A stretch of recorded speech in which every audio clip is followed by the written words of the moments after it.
Hello Tubesters, it's Gav. Welcome to another one of my videos. Another, quick pop-up one. Too long to be shorts, I believe. I've got this. I'm not going to be able to put this under the camera now, am I? You fool, Gav. Is it Gigor or Gigor? I'm presuming it's Gigor Fellhand.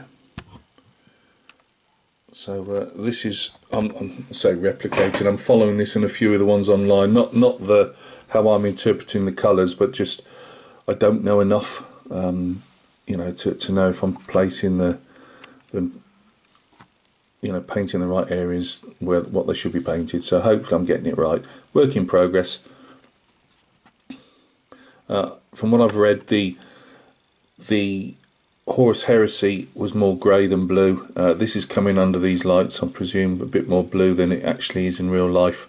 What I've tried to do is put a bit of luminosity into it. I believe that's a correct painting term, even if I'm not really achieving it. So I underpainted it, light grey.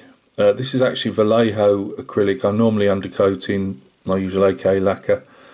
I didn't this time purely because of time constraints, and I really wanted to get onto the piece.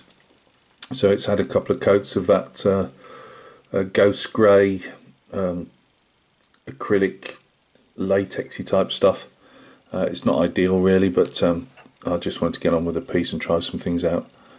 I'm thoroughly enjoying working on this. I've put everything else aside. Tom's car isn't getting built. The Prussians, yes, another 8 are almost starting along their journey. And all the other stuff I said I was going to do and I haven't done. I've just got into this. I mean, there's hours and hours and hours of work so far I got into this. You wouldn't know, I know, you can't see it, but it's there. I've never done a proper non-metallic sword before. I'm hoping I'm getting along the right lines with that one. I'm going to add a tiny bit more yellowish OSL, if you want to call it that, onto the very base there of the blade. It wouldn't stand up to close scrutiny to most people that do a load of this stuff, but I don't, and I'm having to come from a really low starting point. So I'm really happy with that, how it's come out. Underneath I've got a bit more work to do. I didn't want to go over the top with the underneath, but obviously it needs a bit more polishing up yet. But yeah, I've been doing like a colour. In fact, actually, colours I'm using. Not that people are going to be that interested, but so on that light grey, I've put this. Is it German grey or black grey? There's not much difference in them. That's gone into the deepest recesses, so I've underpainted it. So put this into the deepest recesses, the deepest shadow areas. Then I've, as a very highlight, I've gone literally straight to bright white in a few places where I wanted massive highlight jumps, and well, not jumps, but the end point of the highlight. Just as I say, I'm just sketching it.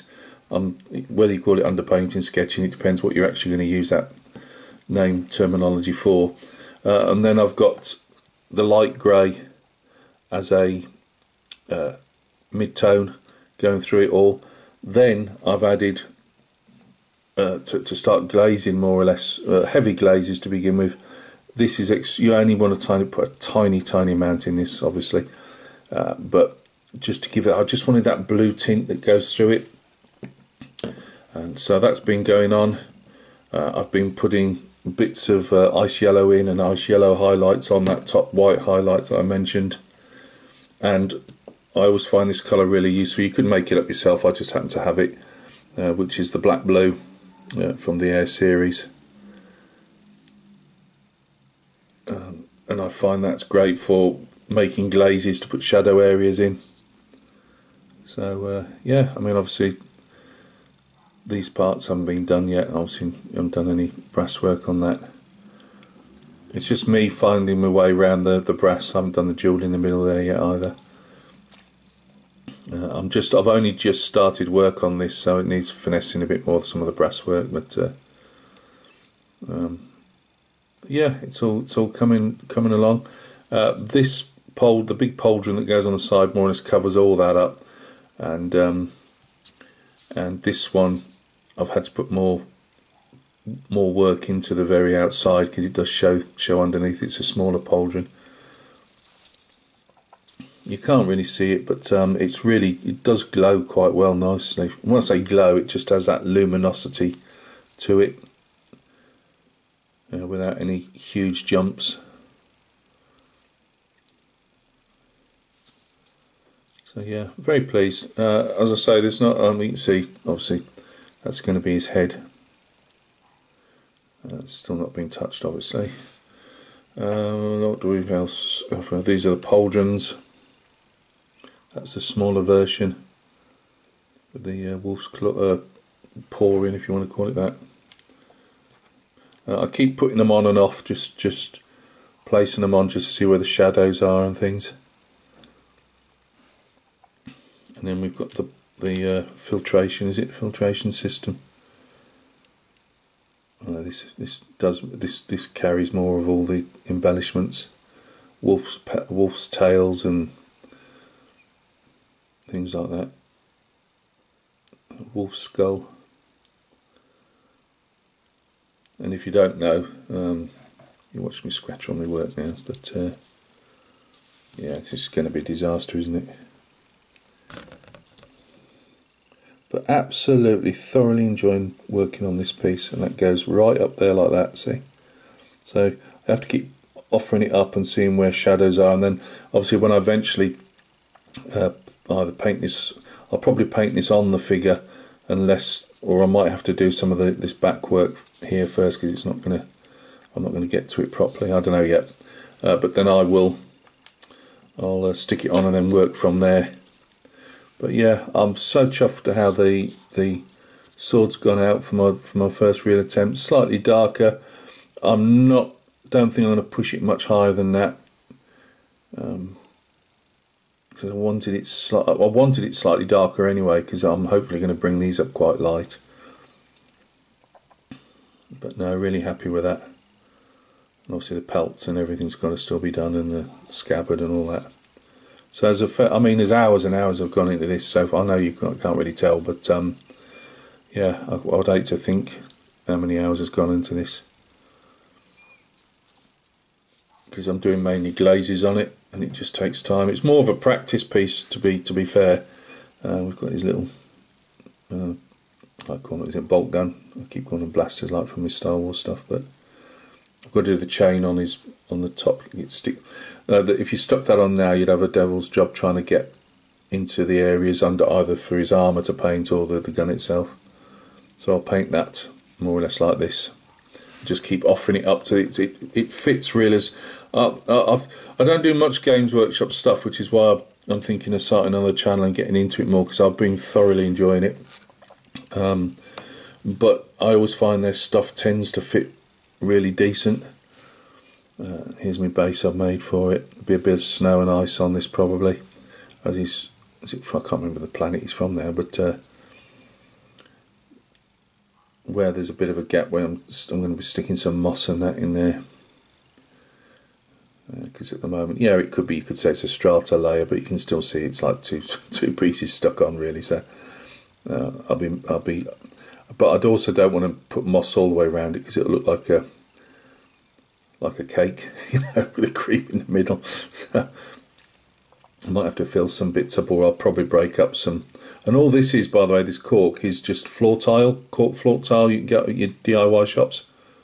I've got about 3 left, I think. I've been using them for years. And so they're varnished under the one side, as you can see. But you can always break that up as well if you wanted to, but I wasn't that fussed.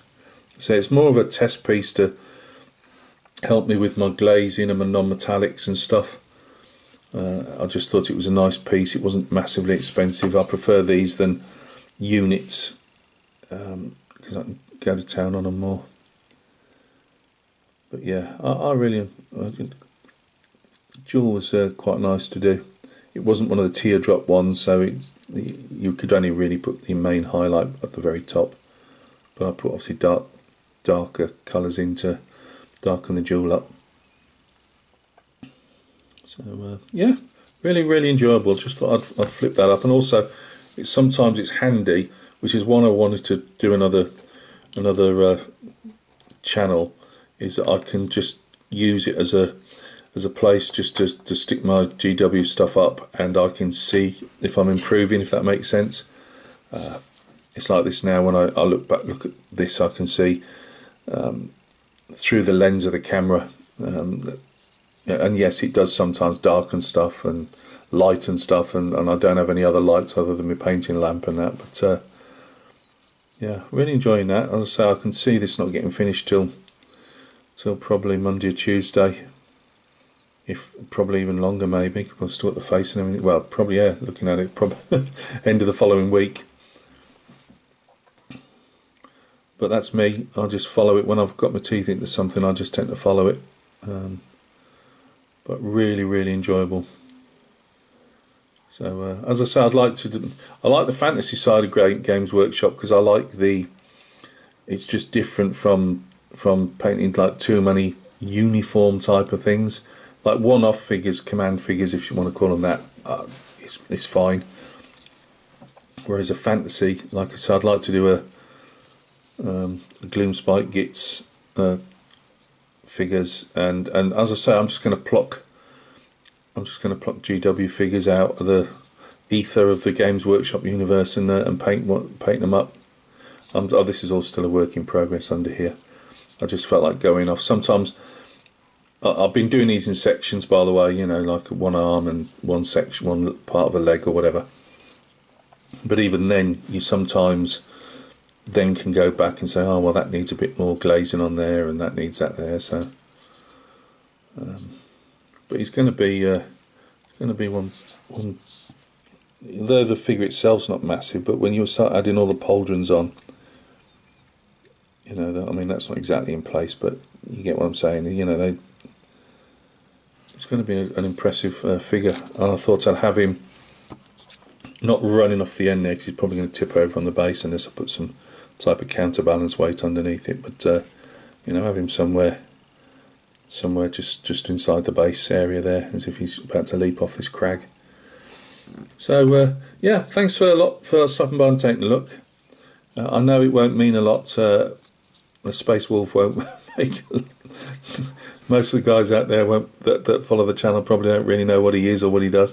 And I'll be fair, I have got an old Space Wolf Codex that I bought last year, I believe, just for some reference, because I never know with Space Marines particularly. In that, although I watch a lot of stuff, I'm obviously a painter more than ever as a gamer, and it's the lore and everything sometimes escapes me.